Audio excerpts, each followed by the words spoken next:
The topic of the lecture is conjugality. It is also, what do you understand by conjugality? Anybody would like to tell me or tell all of us? What is conjugality? Our first lecture was on the family. The second was on childhood. The third one was on courtship. And the fourth one is on conjugality.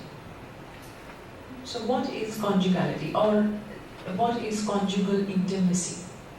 In my opinion, conjugality is a kind of relationship which is not based on blood relationship, but still having a very deep tie between husband and wife. So which is, I think, based on usually love, kind of compassion, or deep passion between two people. Between husband and wife. Yes. That's right. Anybody else want to say something else? Would you like to share the type of relationship that exists between husband and wife in our society? Anybody would want to? There can be different types of relationships. I mean, he's given us one view according to which there is a deep love and passion between husband and wife. So I'm just, I'm thinking aloud with you that there can be different types, different intensities of it. We have to ask the question whether this deep relationship between husband and wife is expressed in public. Is it there for us to see, or is it kept a little bit in the private? And if it is kept in the private, then how do you and I know that such a relationship exists? How do you and I, as sociologists, not as persons, as sociologists, what is the evidence that such a relationship exists between husband and wife? Do you think in all the societies and cultures you come from, there is this deep, intense relationship between husband and wife? You would like to tell me something? I'm not really sure that I want to tell something about this.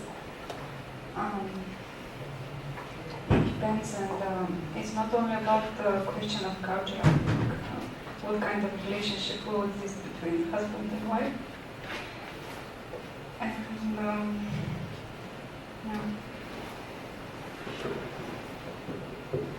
very often this kind of relationship is established only with the purpose of children. The purpose Of the purpose of children, of bringing up, of growing children. This is the most important definition. This is the most important element that defines marriage. It's already interesting. We've had two kinds of views. One is saying that it is a relationship between two people, and the other view is that this is a relationship primarily for reproduction, for having children. Anybody else wants to say I'm probably not the best person to describe this, but from what I learned many years ago about Japanese society, these kind of relationships change throughout history as well. The way I studied it was that the romantic love marriage aspect was brought over into Japan through the West. They adopted the Western ideal of it, and before that, there was a whole different political thing going on between husband and wife, and it's more systematic, probably closer to what Christina has said. Thank you. So you said that you made the third point that this is a historical relationship, that it is not natural. So already, I think more or less from your responses, it is very clear that this is a subject which sociologists must address, and address with a historical sensibility, and address with a cultural sensibility. So, if we have a certain notion of conjugality, or the category of conjugality itself, conjugal intimacy, the category of conjugal intimacy itself has been handed down to us from, it comes from the Western culture. It comes from a Western understanding of relationships between husband and wife. But this doesn't mean that this model or this template is or can be found in all societies at all points of time. Okay, so that should be, that is the spirit, and that is the bent of mind with which we approach this particular theme. Another term or another way in which we can look at conjugality is in terms of intimacy. Because if we go back to the first lecture, I think this is what the first lecture was all about. That we are going to be looking at forms of intimacy in family relations. And the form of intimacy in the relation between husband and wife is the conjugal intimacy. And what the slide is saying is simply that the fact that there is intimacy between married couples, it is established theme in Western social science. Note here that when we talk of conjugal intimacy, we have entered into the institution of marriage.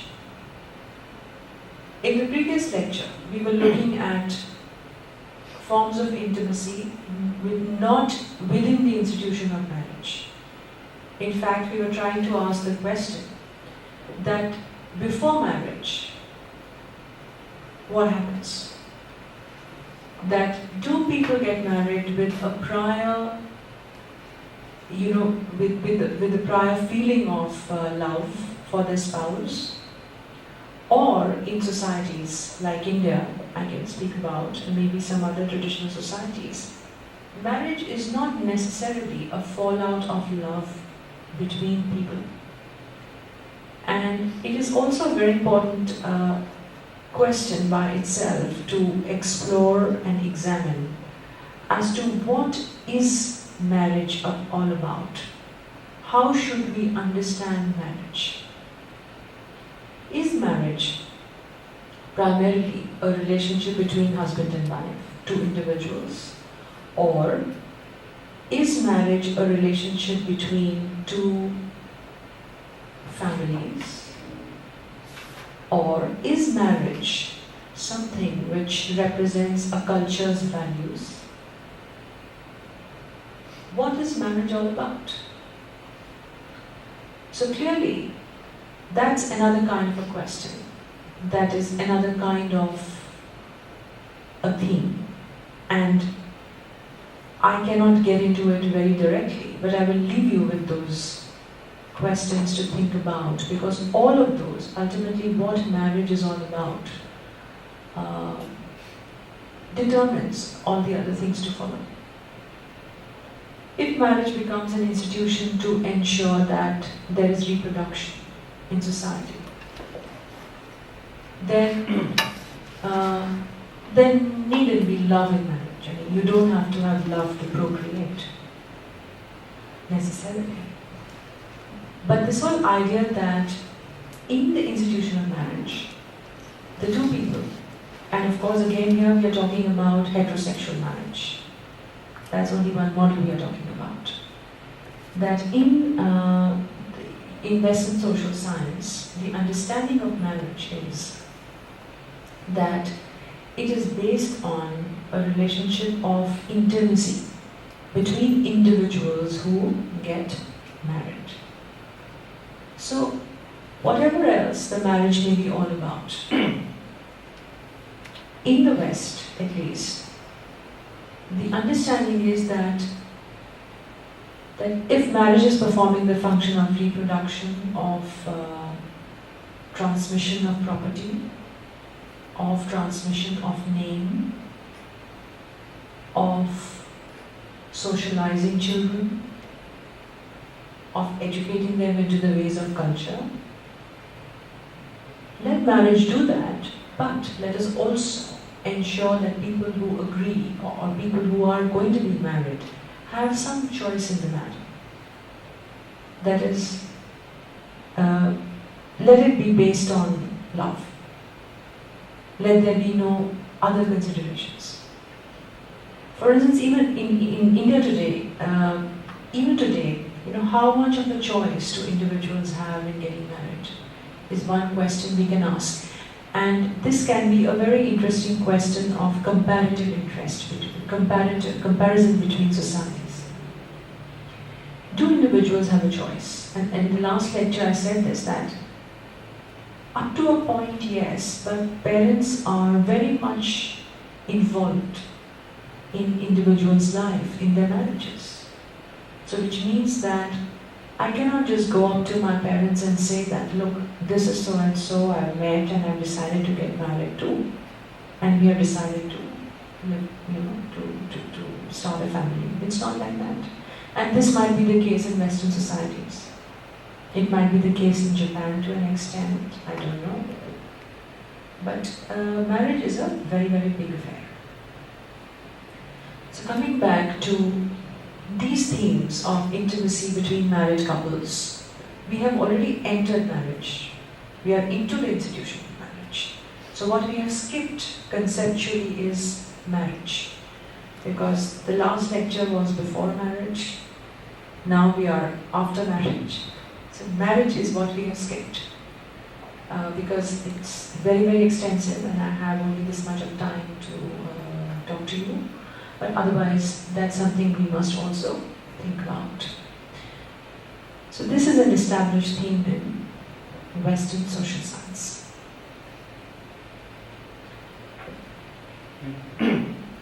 The last lecture, when we were talking about courtship, I told you that we are going to be approaching courtship through youth, through a category, which is a category of the life course. Childhood, youth, adulthood, maturity, old, like that. So the problems I kind of presented to you last time regarding the methodological problems of, okay, that if my interest is in conjugality, then how should I study it? So I had to devise an approach. So because I was thinking in terms of childhood and youth, so very automatically, my approach to courtship, to conjugality becomes adulthood. And though again, let me tell you, the notions of who is an adult will vary from society to society.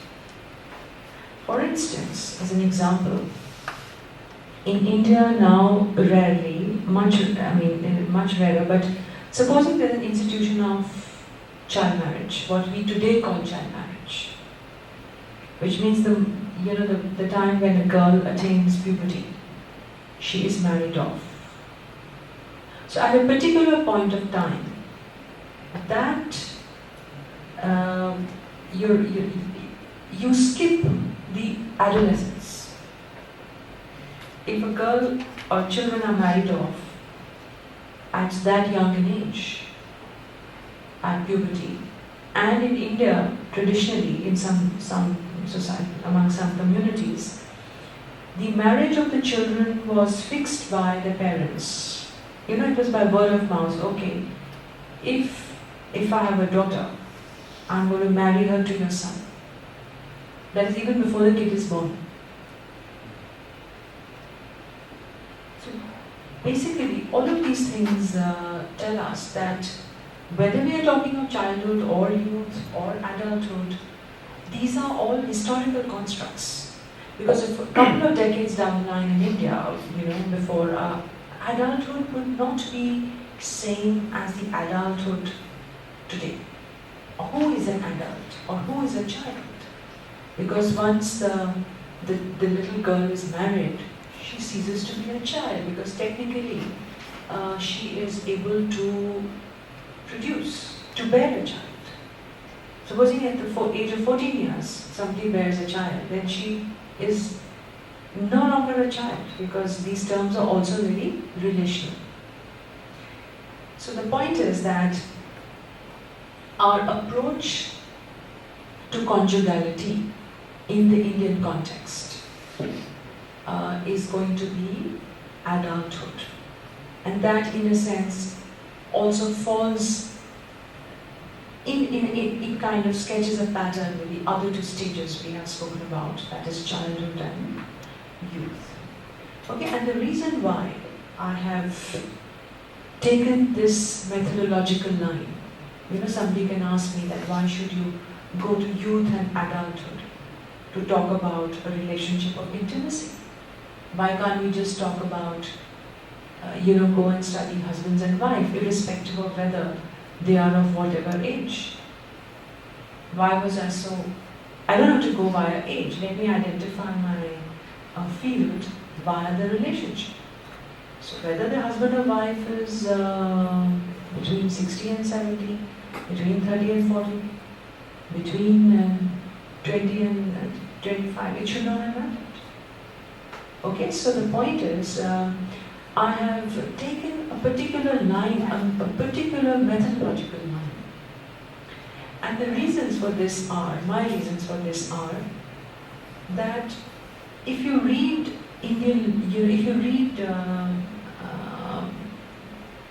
scholarship or scholarly writings of the field, you don't get too much. You don't get to hear too much about conjugality.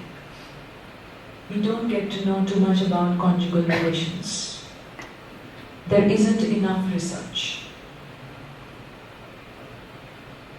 And people would be able to qualify the fact that there hasn't been enough research because they say in the traditional Indian context, the couple was really not a very important motive in the society. It was not a very important social entity in society because traditionally what has been more important is community and the extended family. The couple in a sense didn't stand out to be noted, for someone to take note of the couple. So it was very difficult for me to actually go and, where you start. So if I were to look for literature on conjugal intimacy, my thesis would be that there isn't anything to fall back on. Unless, of course, I went to then read a lot of fiction and other kinds of literature. But I didn't do that. So I'm basically trying to explain to you my methodological line of approaching conjugality through adulthood. One, because there isn't much literature on conjugal intimacy per se. But if you read about, there are certain kinds of perspectives, especially coming from psychology, psychoanalysis, anthropology, which talk about adulthood, which talk about growing up, stages. They talk about stages, that from childhood to youth to adult, to maturity. Okay, so this is how I had to opt for this line of thinking.